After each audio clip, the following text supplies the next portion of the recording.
Good evening, everyone. So glad to be here. And also just a little bit of sad because this is our final series and session of this series. I've been really proud and really glad that there are so many people who are really trying to think differently and be different now in this time. You can tell that people are really awakening and emerging in their own self-awareness in terms of what is needed to really be intentional in this work as we all practice to be anti-racist, right?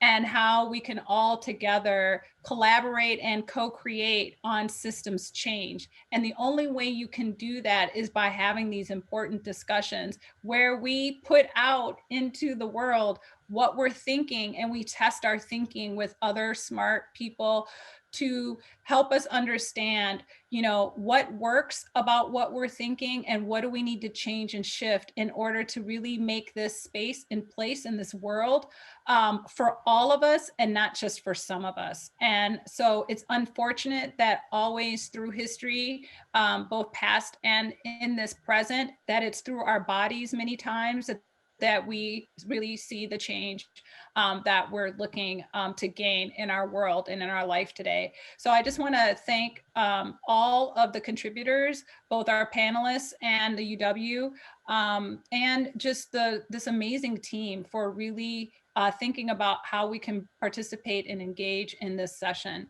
So like it was shared with Mary Beth, we're really trying to understand how do we keep the momentum going? How do we sustain the effort and the energy that is needed to make change? And how do we lift up and center our Black, Indigenous people of color while also continuing the action and growth of the movement? How do we bring along allies, and how do we get people to really lean in rather than away, and really get people to not seek to be comfortable, right?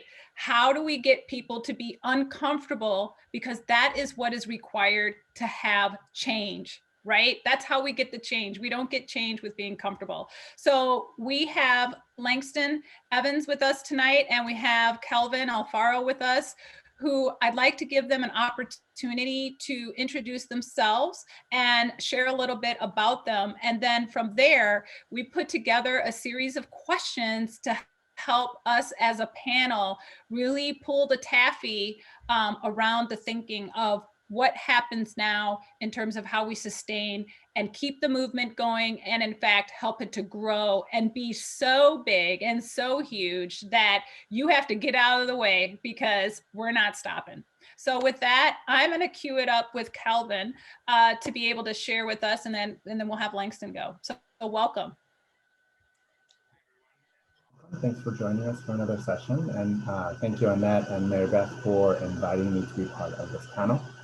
My name is Kelvin Alfaro, and I'm the founder of AP Consulting, and I work with organizations and nonprofits throughout Wisconsin and California to support them in advancing their organizational change work that is happening within their board and staff around diversity, equity, and inclusion issues, as well as reviewing systems, telling better stories through data, and just overall helping to support the organization's health and well-being. Thanks for having me. All right, Langston.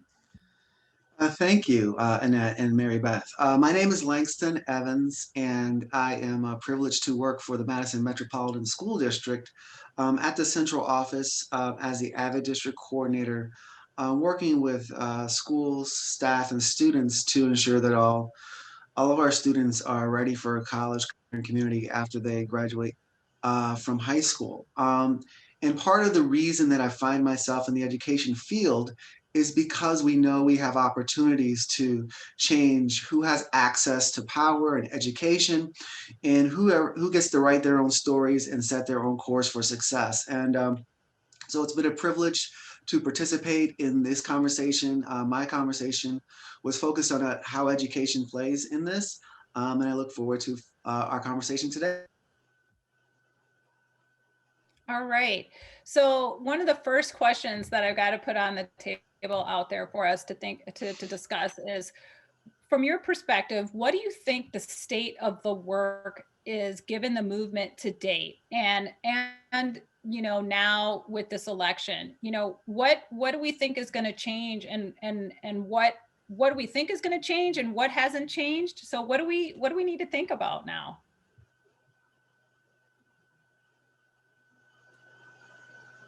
You want either one of us to go first? Yeah. I can take a crack at it. Yeah, I think from my perspective, we have a long way to go in this work. We've made tremendous progress in making the issue of racial justice front and center with a lot of people.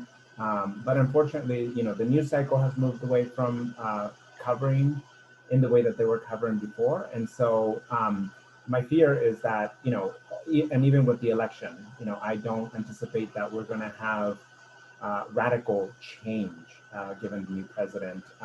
But we do have to keep these conversations front and center. We have to hold people in power accountable. Otherwise, any gains that we have made are going to be lost. So the fight doesn't end, it just continues. And I will absolutely second what Kelvin was saying there. I think when I look at where we are today in this moment, the work is always in my mind, the way I look at it is in three parts of it.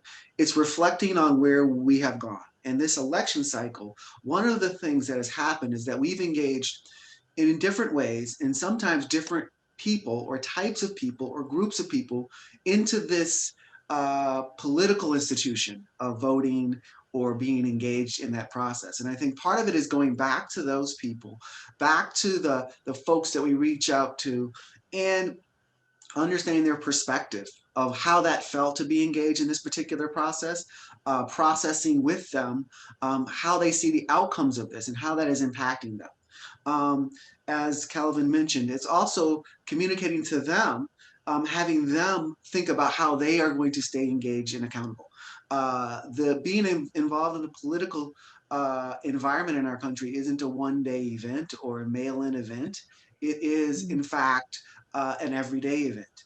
And so that's part of it. The second piece is in the right now. So going back to where we have been, looking at what happened in this summer, and really that stretches out back throughout history, but came to a flashpoint this summer, thinking about where we are right now in this moment of the news cycle moving on, but then there's still, how do we position ourselves? How are we framing the issue in language that's not dire, but sustainable? How do we frame our actions in actions that build, but are not necessarily demonstrations? And then in the future, it is about what is our plan for sustainability and success? How do we get more voices to the table? And I think each of us has to think in all of those three phases, the future, the present, and the past, really as it impacts this moment. Mm-hmm. I could chime in a little bit on that one too, Annette, if you want me to jump in. So yeah, building off of what both of my colleagues here said, I think both because of my training in history, as well as now my current work, which looks a lot at the notion of civic health, which is how do people in communities engage in various ways that contribute to a healthy civil society and ideally a healthy democracy. I really think about, I do want to say, I do think there are aspects of 2020 and the last few years that have also, as a legally trained person, presented some very acute things that are arguably unprecedented from both like a global pandemic perspective and constitutional norms perspective, and some other things that I think do make this moment acute in certain ways. But I think much of what we're experiencing right now that feels very acute are just the 2020 version of historic and American civil society and societal dynamics that have been there for a very, very long time. And so to echo what Langston said, like understanding the history and knowing how this reflects patterns from before is really important. And when I think about the history of positive change that's been made in our country and beyond our country, I believe that it's not just about electoral engagement or even single movement um, ways of looking at change in society. I think that a lot of our change that we've seen through history that's been generally moving in a positive direction often involved multifaceted involvement of different varieties by a lot of different people. And then there were moments where people could coalesce together and coalition build together on particular levers along the way. So I think the thing that we need to be thinking about, which fits perfectly into this conversation, is how are each and every one of us in our individual lives with our vantage point on the issue, generally wanting things to improve when it comes to racial justice and other justice factors in our society. How are we going to work within the spheres of influence that we have? Not everybody needs to run for public office. Not everybody needs to subscribe to the same vision of exactly how it's going to play out. But what we all do need to do is be engaged in the ways that work for us and learn as much as we can and contribute in the ways that work for us. And so in answer to the question of like what now or what after the election, I mean, I think this has to be like a daily routine, like a diet or an exercise routine for all of us. We've got to find the ways that we can contribute that make sense to us. And then when we find inflection points and moments where we need our particular agenda to come together with others, we've got to also take that on. And I think that speaks to Langston's point of the election was one of those moments. The election was a moment that I was inspired by because I saw people who were like, I'm about defunding the police, and other people that were like, I'm about women's reproductive rights, and other people on the other side that were like, I'm worried about my guns. And on both sides, you know, even though this might not be a popular way to present it, you saw maximum turnout on both sides. So for whatever reason, at this election point, a lot of people thought that the election mattered.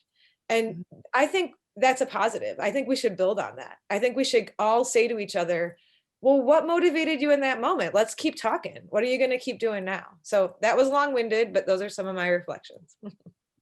Well, and I really like where all of you have each picked up a thread on this, and this is working really nicely. And I think how I'd want to add, like, for me, what I see is that I feel like for the first time, we're really seeing how the BIPOC voice and perspective really makes a difference.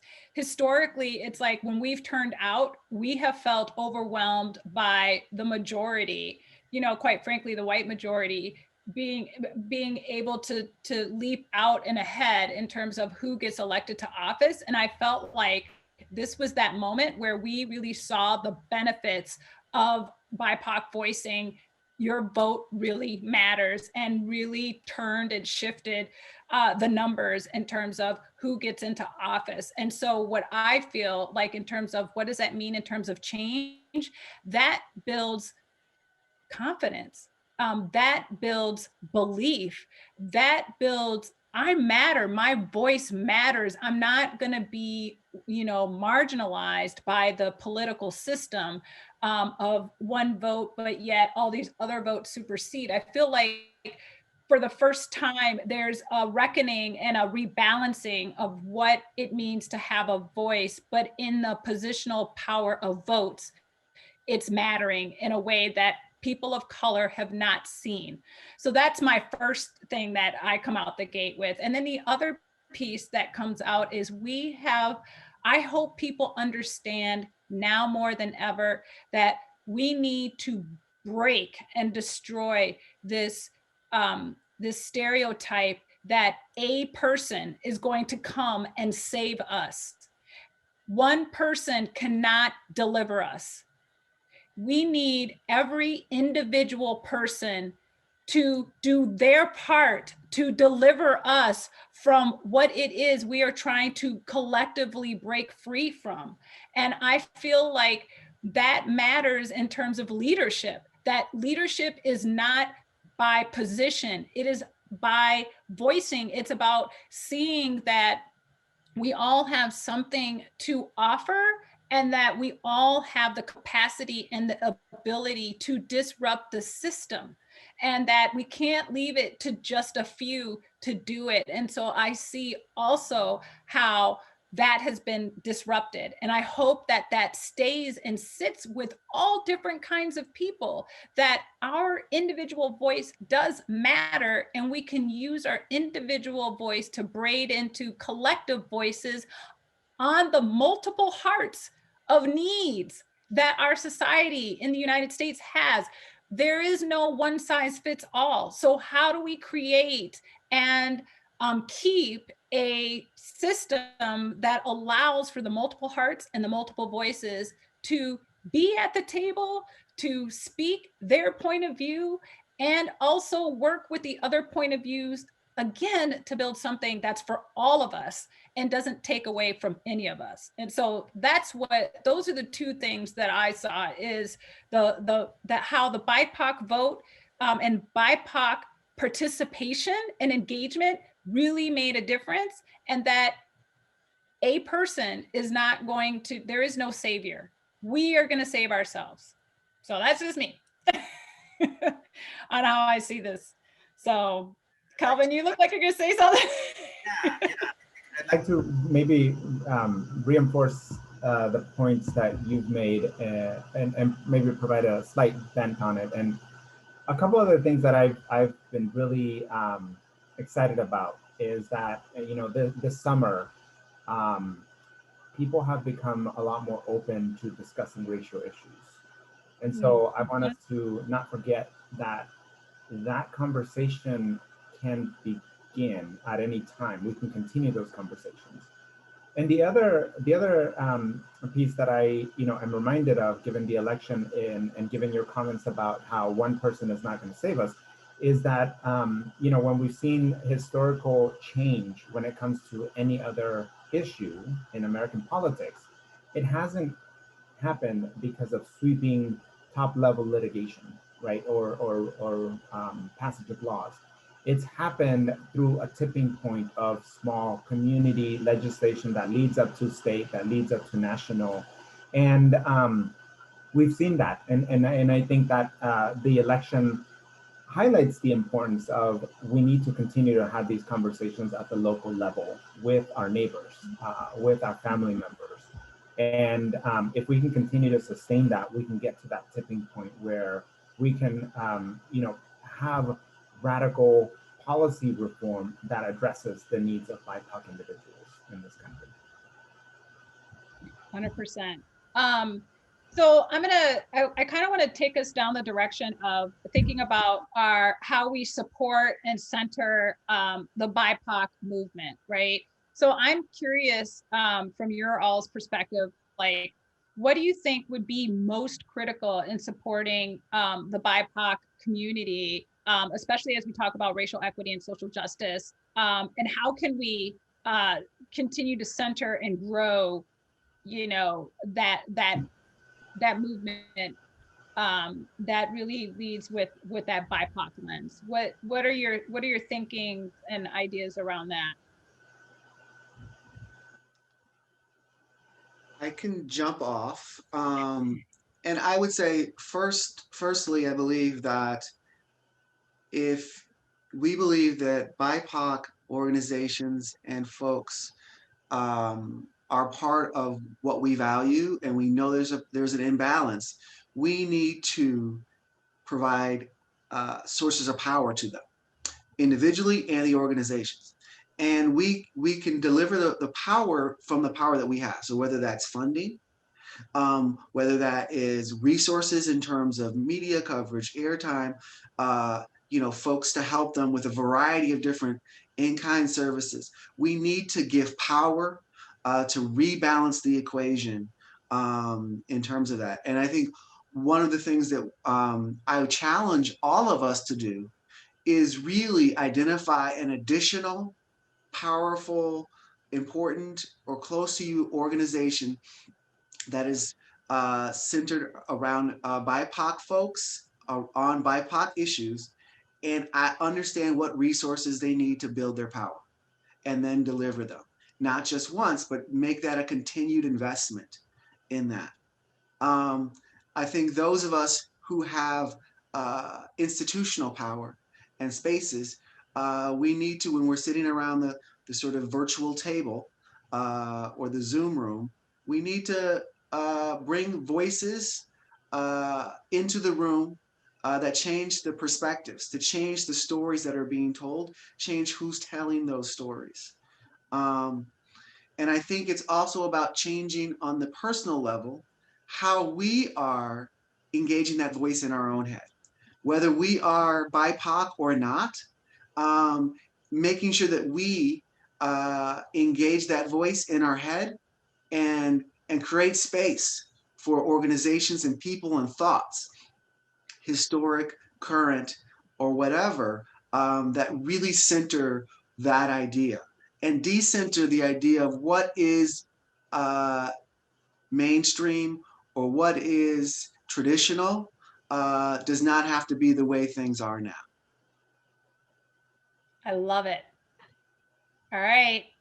And I would add that for me, creating a culture where ongoing self-reflection is valued and is integral in shaping our action and experiences speaks to what Langston was saying about, the need to have those different voices in the room to continue to center BIPOC experiences about what needs to happen. But at the individual level, the idea of being open to learn, relearn, unlearn, what you know and how you know it about this work is going to be critical, I think, for folks who identify as white and want to be allies. And, if I recall correctly, the definition of allyship actually discusses the importance of having that kind of mindset.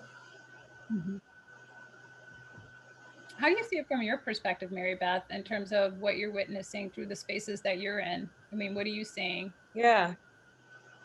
I'm so glad you asked it that way, because I was just going to say, I'm not sure that I have the answers to this question, but I can at least share about some of my observations of things that I think are happening that I reckon are going to have an influence on this process. And some things seem pretty promising. So, I mean, I think this is kind of a big picture piece of it, but I think people actually understanding like what has gone down in this country and in the greater dominant society, which does tend to just continually perpetuate privilege among some and disadvantage among others, and violence and oppression. I think everybody's going to have a different personal relationship with that history, but I do think that people who have been kind of dream walking through the world because they have the ability to do so, gaining more of an understanding of that will help build more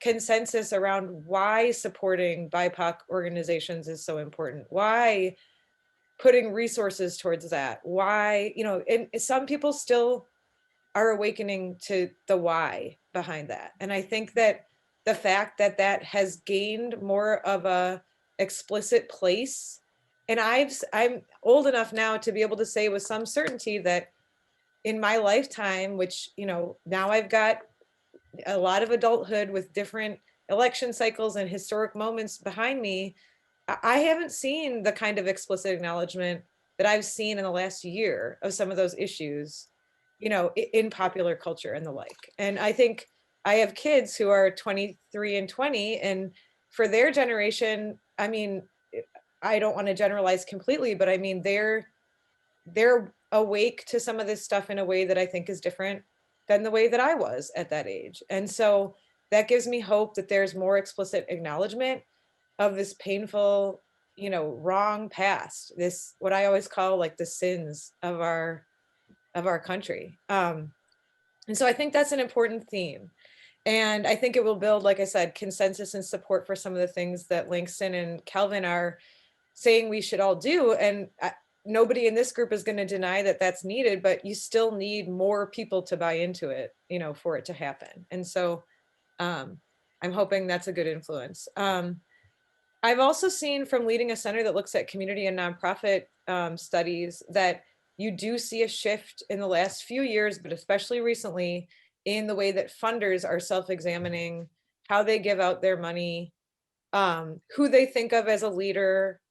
They're starting to listen to the narrative of, one, the people closest to the problem know the best answers. Two, don't make them prove to you over and over again by the metrics that make sense to you in the dominant culture that something's working. Just let them do the work and have some trust. And I do see more and more funders being open to those kinds of ideas. And I think that is going to be an interesting process to see how that plays out. And then three, I would just say, kind of going back a little bit to the election discussion and some of your hopeful comments, Annette, I would just say that this accountability factor really matters. You can't engage all these people in this pivotal moment and then come back 4 years later. And I think Milwaukee has been a very prime test case for some of those dynamics in Wisconsin. Where you see this like influx of attention right about the time there's going to be an election, and there's some really big numbers to be had there. And I've seen some great civil society work where small organizations are saying, we want to get you out for the vote, but we're also going to keep you engaged in the community thereafter. And we're going to keep you connected with those that you supported in the election to make sure that as they proceed, they still have you in mind. So those are some things that I've seen in my work and observations personally that I think speak to this issue. So, I heard this through what Langston said, and I'm hearing it through what you're saying too, Mary Beth, is that so some of the change that needs to happen is that we've got to understand, and I'm just going to reiterate it, is that, our voice doesn't start with just the one big presidential nomination. It really does happen at the local level. And actually more change and more resources, more investment, more leadership really can come from the ground, which is to what, Kelvin, you were speaking to, I think it was anyway, in terms of how we've seen the movement kind of roll up, right? Like it starts at the ground and rolls up from there. So we have to not forget that this is just the beginning, and that part of how we sustain the work and sustain the movement and the momentum of this and the action of this is to really get involved locally,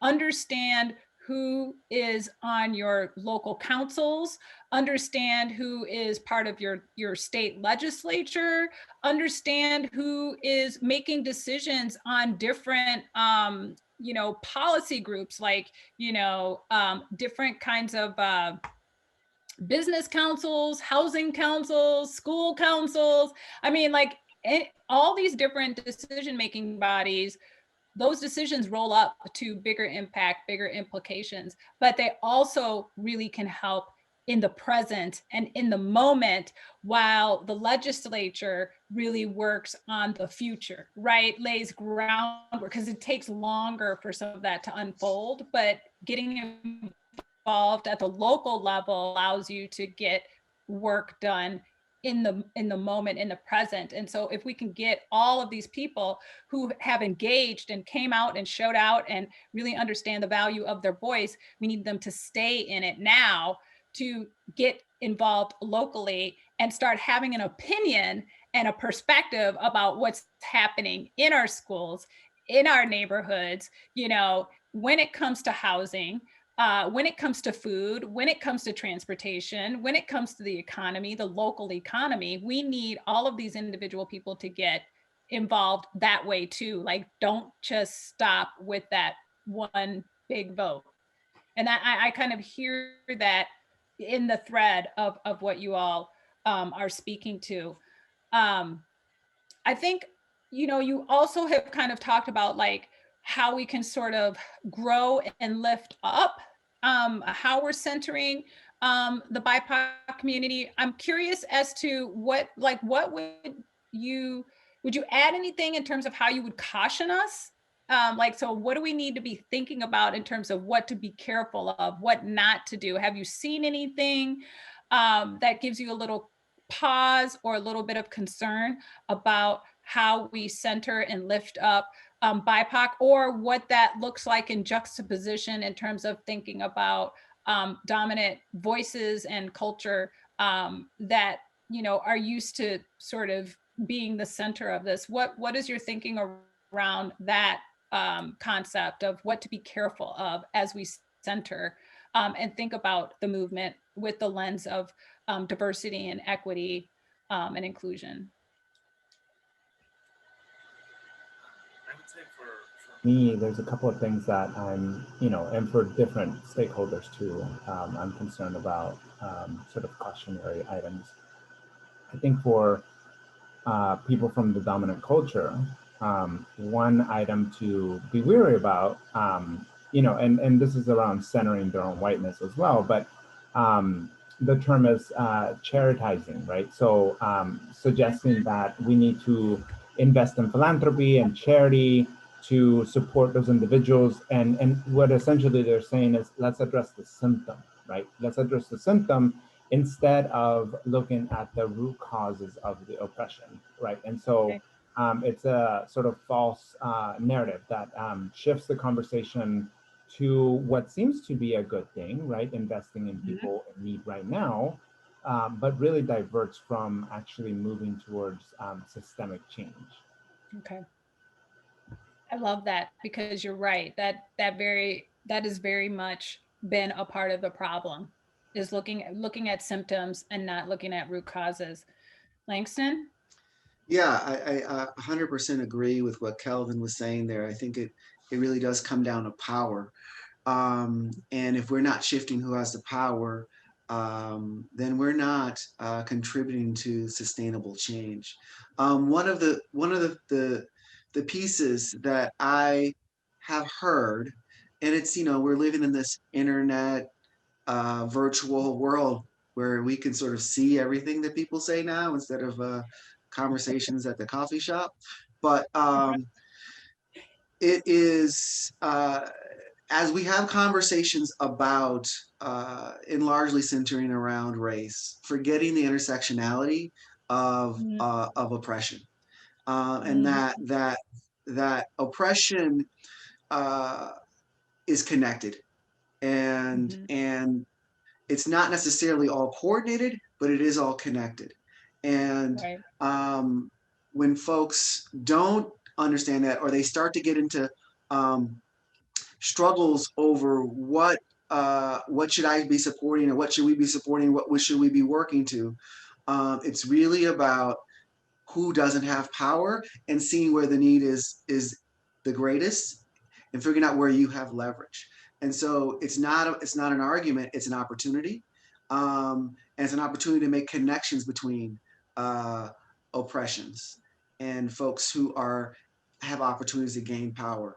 Also, sometimes when we have some of these conversations and arguments, and I think, or not arguments, but conversations, and I think we have, in many ways, and I think Kelvin and Mary Beth have pointed to this, we've sort of created a new grammar of conversation about race over the last 6 months.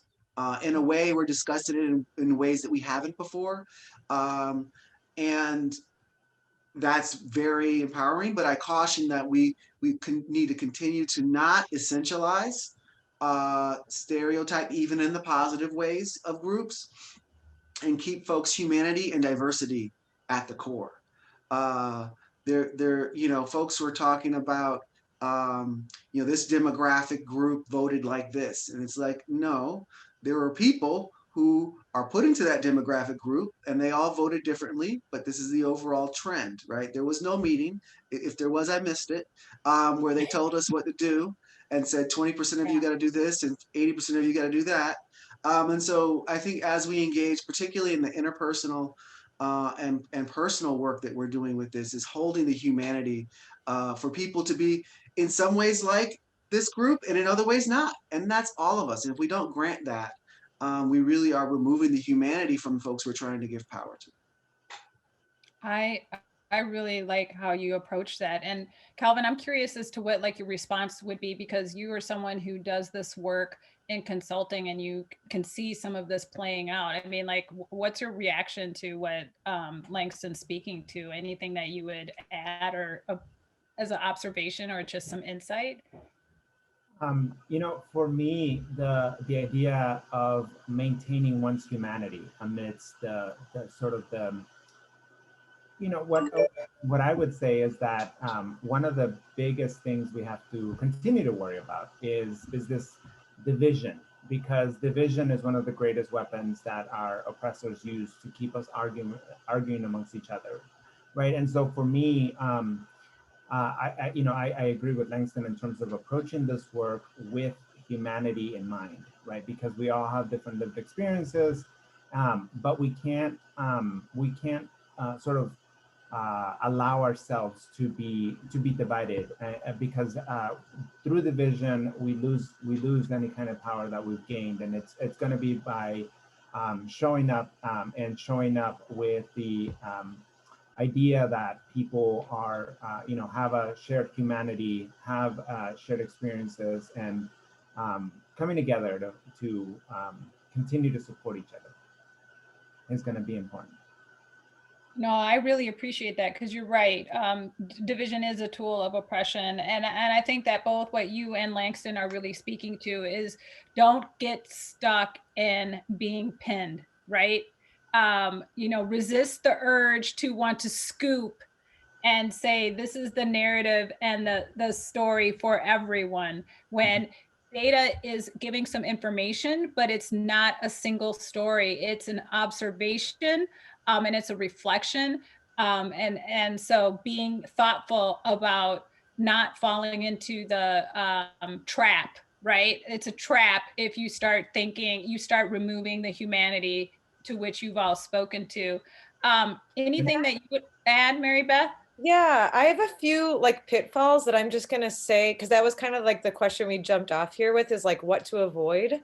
And I'm just gonna say, like, I'm probably guilty of every single one of these at some point. So I'm gonna say all of this and then, be a part of, facing myself about these things too. But these are ones that I've been thinking a lot about, especially in the last 6 months or so.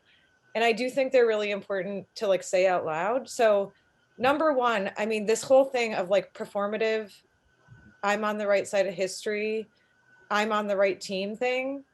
If I could have my way, everybody that's about to, any amount of time anybody is going to consider spending doing that, I want you to redirect that energy. That is not where that energy is needed. Okay. If you can find something quiet that nobody even knew you did, that you think is going to help somebody out, that's what you should do with that time and energy. I think there is a self-soothing phenomenon and that people are using with their anxiety about these issues, that is like, as long as I posted the blackout Instagram post, I proved that I'm part of this, and I'm now on the right side of history. And I actually think that people participating in that way is contributing to this binary divisiveness that we're seeing. Am I like breaking up right now? I feel like my internet's a little bit Good. unstable. I'm good. Okay. I think we've got to get away from this, like, you just belong on one side of the camp or the other. And as long as you like self-declared by your social media presence and, who you affirm and who you get enraged by, that's not deep enough for the problems that we're facing as a society. And in fact, it has the huge risk of just telling you did your part today because you posted on social media, instead of actually doing something that has a bigger influence. Yeah. And I think this applies to things that even, like a lot of privileged white folks that have time and energy to give wouldn't categorize the same way. But I'll give you an example. I saw a lot of posts about people voting this year. And I think if that like builds, excitement about the vote and everything, that's great. But my reaction to that is like, I should hope so. Like, voting to me would be like, yeah, I would expect that you would do that. And like, what did you do to, make sure other people got the chance to vote who might be facing bigger challenges than you?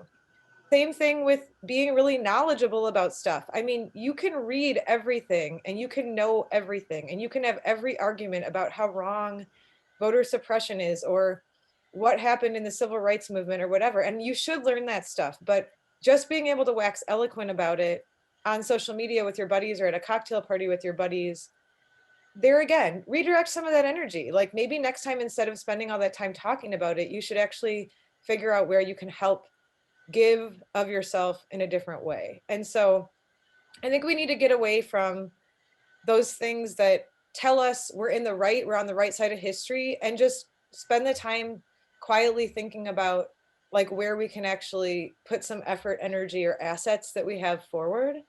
And that also requires us to understand that this is an urgent problem, but we have to engage in it in the long term. Like there are no quick fixes. You can't just feel better about it today. You have to figure out, and that leads us to things like start small. Like I'm working right now just to make sure our own team at my own job has an inclusivity, diversity, equity, and access plan.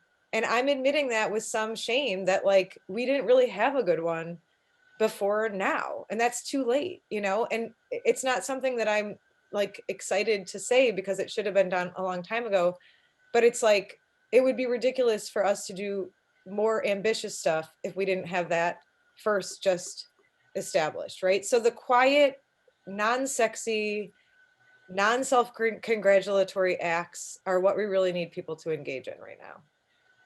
No, I agree 100%. I think also too, I just want to add that sometimes in that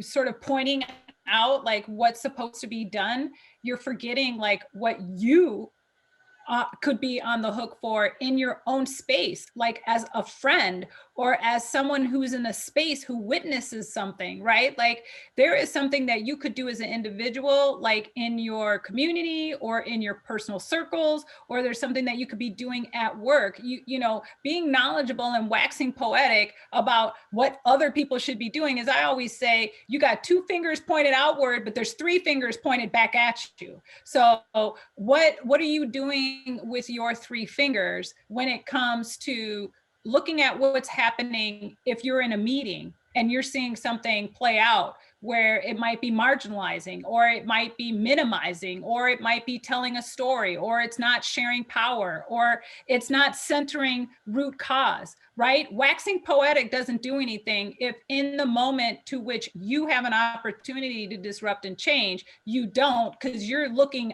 out this way and you're not thinking about your individual role. So I use my privilege to sort of, you know, jump in and add that. But Kelvin, I know you were wanting to get in on this, so get in.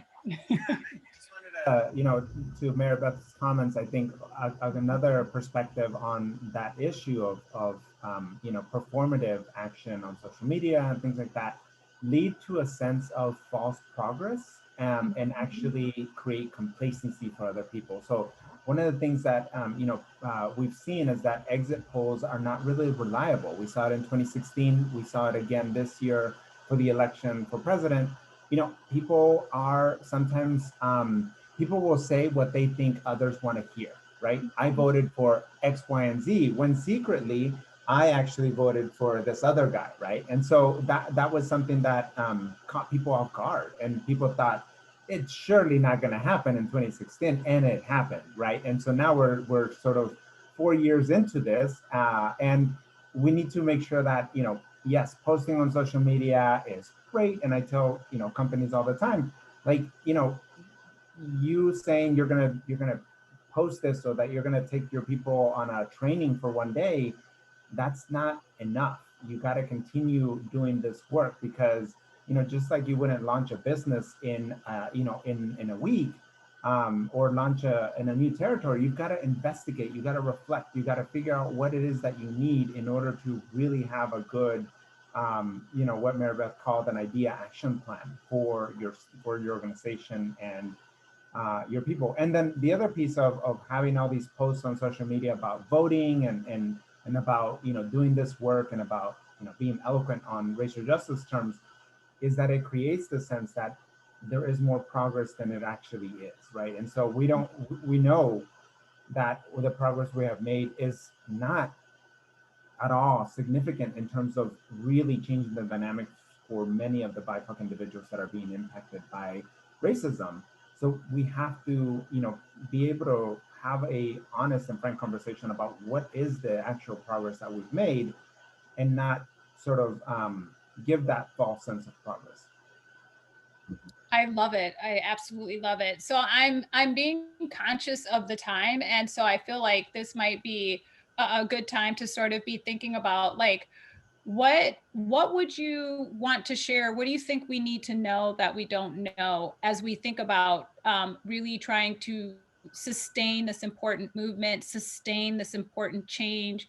How do we really build communities of resistance? And how do we let people know that we've got to all lean into this together? What would be some of your final, like, comments or thoughts or reflections and thinking about this work and what needs to happen moving forward?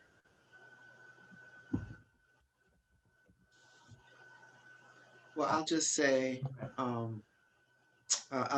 just briefly that I think, to me, it comes back to this idea of, to borrow from what Mary Beth said earlier, is that we need to develop a habit, but it needs to be focused around the actual building resources and power to BIPOC organizations and individuals, with real, tangible understanding of how do we know that we've given power, in terms of money, in terms of time, talent, treasure, in terms of real, actual, tangible things. And we need to set our goals for ourselves in ways that are small to begin with. We need to reflect on those, and we need to build on those. I love it. I would add two things to that. One is I continue to, I think one of the big primary things that need to change in our culture for this work to really take hold towards radical change is that we need to adopt a growth mindset, right? And so when it comes to doing this work, I would encourage, anybody who identifies as white, that, just doing this work is not the end. We have to be willing to unlearn and relearn, right? What we know and how we know in doing this work. And so continuing to cultivate that sense of needing to be introspective and reflective about your experiences, what you say, what you do is going to be critical.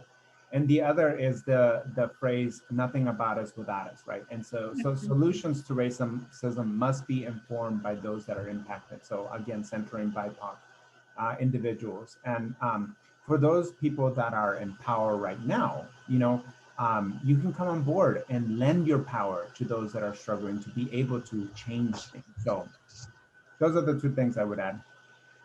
Okay. I think how I want to add to it is, you brought up power, is I want people to think about power differently. Like, people think that power is positional, power is money, and they totally miss the whole beauty and love of seeing power in numbers, seeing power in ideas, seeing power when a group of people who don't necessarily have the privileged resources are able to do something transformational for themselves, and the joy and the pride that they lead with, because they did it. It was about them, it was for them, and they did it together, and that is powerful and it's empowering. And I think that we need to disrupt and dismantle this notion of what power is, because if you are centering BIPOC, in my opinion, it is not leading from the dollar. It is not leading from being at the top. It's about our humanity. It's about our connectedness. It's about how do we lift each other up, and how do we put out our hand so that we together move forward on the work. And I think that if we can really deconstruct this notion of power, and of leadership, and center more with what it means to be human and what it means to think about power in the way of respect, in the way of joy, in the way of love.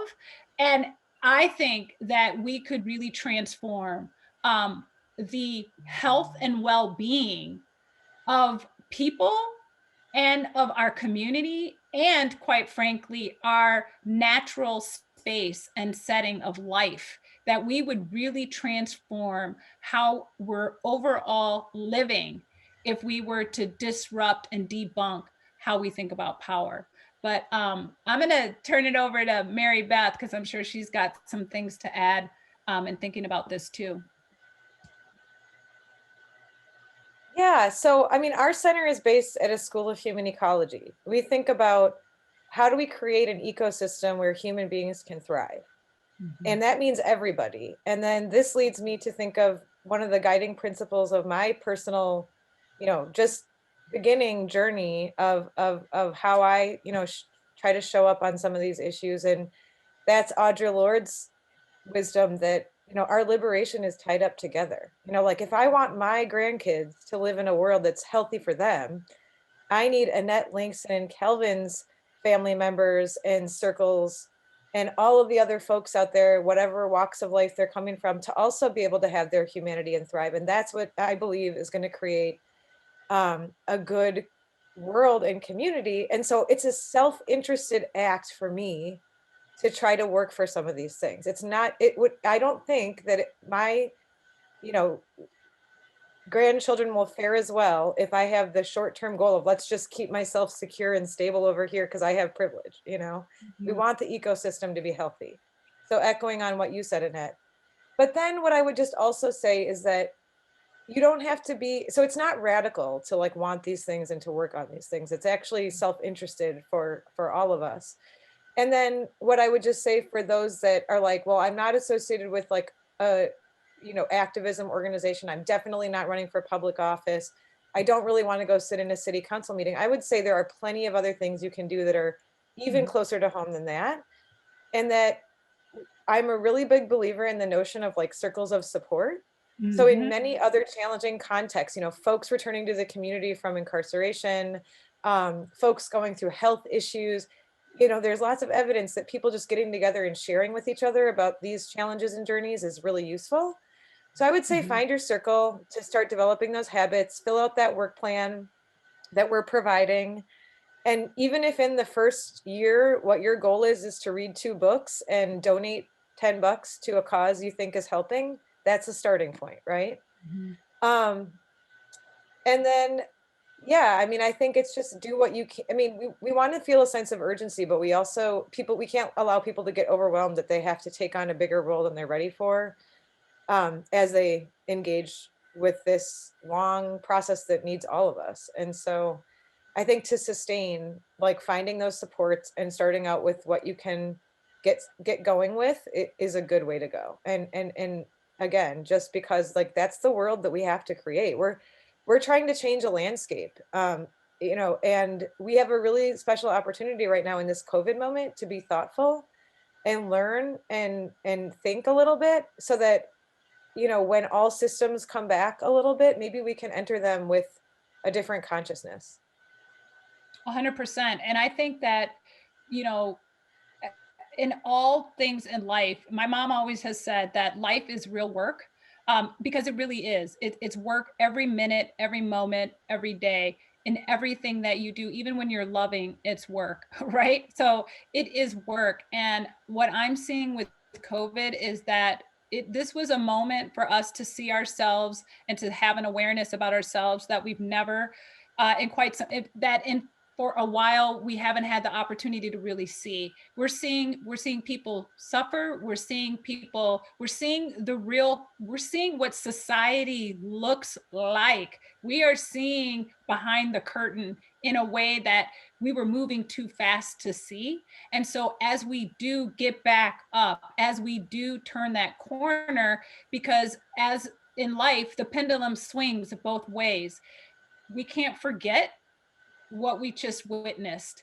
And so what will we do with this newfound understanding and with this newfound knowledge of what it means to be human, of what it means to understand our history, what it means to understand our present, and how will we lean in? So I 100% hear everything that you put out there, Mary Beth, in terms of how we need to think about this, and you as well, Kelvin, in terms of really thinking about how we not perform, right? That we come with our authentic selves, and we think about how can we really authentically touch each other in this work and do it in a way that lasts and transcends how we understand the world. And I think, Langston, you've said, but all of you have just said so many things. I've got notes of pages, but the most simplest thing is develop a habit and start small and build up from there.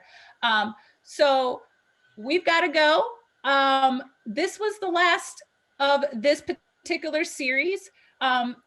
Mary Beth, what's going to happen next? What's coming down the road?